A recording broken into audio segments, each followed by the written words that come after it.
आज ती खूप आनंदात होती आणि एक हुरहुर पण होती मनात. कसं आहे, 2 दिवसापूर्वी तिचं लग्न झालेलं आणि नंतरचे दिवस पूजा, देवदर्शन व पाहुण्यांचे करण्यात गेले. सगळे निघून गेल्यावर आता हे स्लो बर्ड्स घरी होते. त्याचे आईबाबा पण गावी निघून गेले. सोबत तो त्यांना सोडायला स्टेशनवर गेलेला. आज त्यांची मधुचंद्राची पहिली रात्र, त्यामुळे तिचं लाजणं घाबरणं साहजिकच होतं. त्यात तो भलताच रोमॅन्टिक. ती सोफ्यावर जरा ऐसपैस बसून सगळं आठवत होती. अगदी घाईघाईतच लग्न ठरलं आणि उरकलं होतं. त्यामुळे फार रोमॅन्टिक धकाधकीचा काळ काही फार अनुभवायला मिळाला नाही. पण तेवढ्या दिवसात पण तो रोज गुड मॉर्निंग, गुड नाईटचे मेसेज करायचा.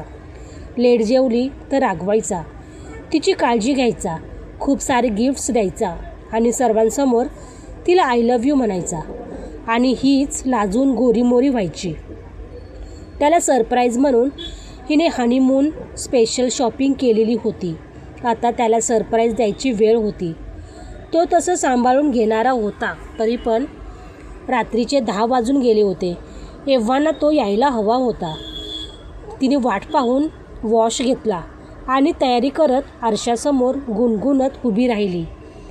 ती 24-25 वर्षाची पायल, थोडीशी सावळी, उभट आणि तजेलदार चेहरा, हनुवटीच्या कडेला छोटासा तीळ, खांद्यावर रुळणारे मऊ रेशमी केस, उंचीला साजेसं भरलेलं अंग, त्यावर तिने घातलेली मरून जाळीदार नाईटी, त्यावरची मऊशार कर हळूच तिला गुदगुल्या करत होती.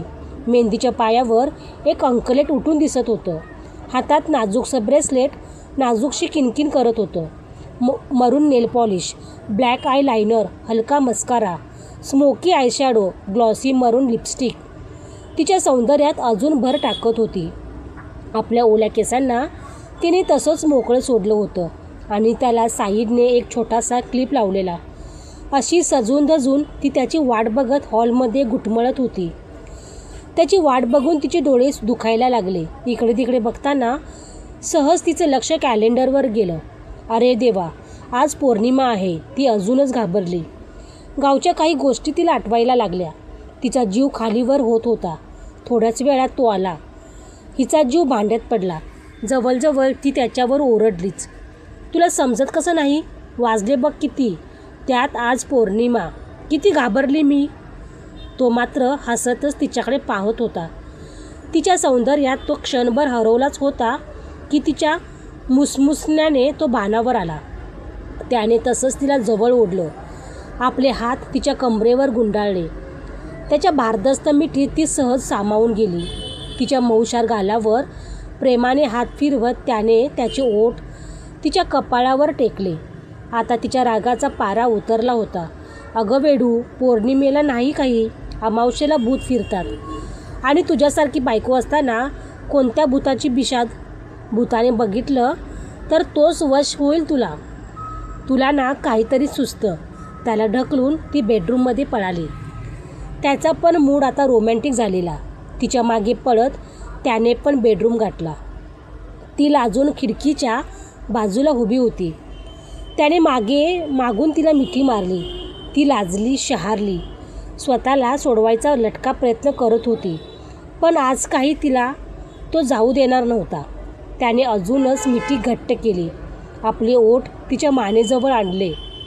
त्याच्या गरम श्वासाच्या जाणीवेने ती पण कासावीस झाली. तिने आपले डोळे बंद केले. तोच त्याने हळूच तिच्या कानात सांगितले, आय लव्ह यू बाळा. तुझ्या मर्जीशिवाय मी काहीही करणार नाही. घाबरू नकोस. तिने स्वतःला अजूनच त्याच्या मिठीत घट्ट केलं आणि दोघे पण बाहेर बघत होते. त्याने एका हाताने तिचा चेहरा झाकत नुकत्याच वर येणाऱ्या चंद्राला उद्देशून बोलला, तो पण बघ. तुला बघायला कसा उतावीळ झालाय.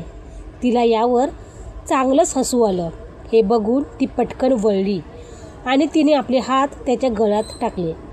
त्याच्या भरदार छातीवर आपले ओठ टेकवले. आता तो पण शहारला. त्याने एका हातात तिला सावरत दुसऱ्या हाताने खिडकीचा पडदा ओढला. तिला आपल्या कव्यात उचलून बेडवर घेऊन आला. कितीतरी वेळ तो तिचं सौंदर्य फक्त डोळ्याने पित होता. शेवटी तिने लाजून ओंजळीत आपला चेहरा लपवला. तसा तो पण लाजला. बेडवर झोपत असताना त्याने तिला आपल्याजवळ ओढले. याच गडबडीत हिसका बसून तिच्या नाईटीची नॉट सुटली. ती तशाच अवस्थेत त्याच्यावर कोसळली. आता त्याला संयम बाळगणं कठीण झालं.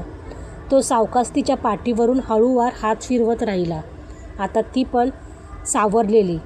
आजची रात्र खूप महत्त्वाची होती तिच्यासाठी. त्याच्या स्पर्शाने तिचे श्वास जड होऊ लागले. ती अजूनच त्याच्याजवळ होत होती. त्या स्पर्शसुखाने तिने आपले डोळे मिटले. आपले नाजूक मरून ओठ त्याच्या ओठांवर टेकवले आणि जणू तिने त्याला ग्रीन सिग्नल दिला. आता त्यांचे श्वासात श्वास मिसळले होते.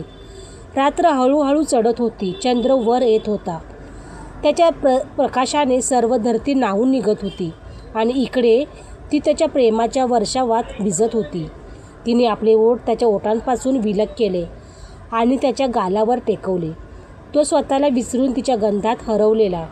तिने पण त्याला साथ देत आपले ओठ त्याच्या मानेवर टेकवणारच होती की घड्याळाने 12चा टोला दिला. तो धुंदीतून बाहेर येईल की इतक्यात तिने त्याच्या मानेवर आपल्या ओठांनी रसपान करायला सुरुवात केली. तो पुरता मदहोश झाला होता. तिच्या मानेवरच्या नाजूक चाव्याने त्याच्या जाणीवच हरवल्या. तो तिच्यामध्ये चाचपडत असतानाच त्याला मानेपाशी मोठ्या वेदना वाटल्या. तो काही समजण्याआधीच तिचा हात त्याच्या तोंडावर होता. वेदनेची किंकाळी पण बाहेर पडत नव्हती. डोळे बंद होण्यापूर्वी त्याला चंद्रप्रकाशात एवढेच दिसले की ती भयानक लांब सुळे असलेल्या तोंडाने कोणता तरी लाल चिकट द्रव पीत क्रूर हसत होती.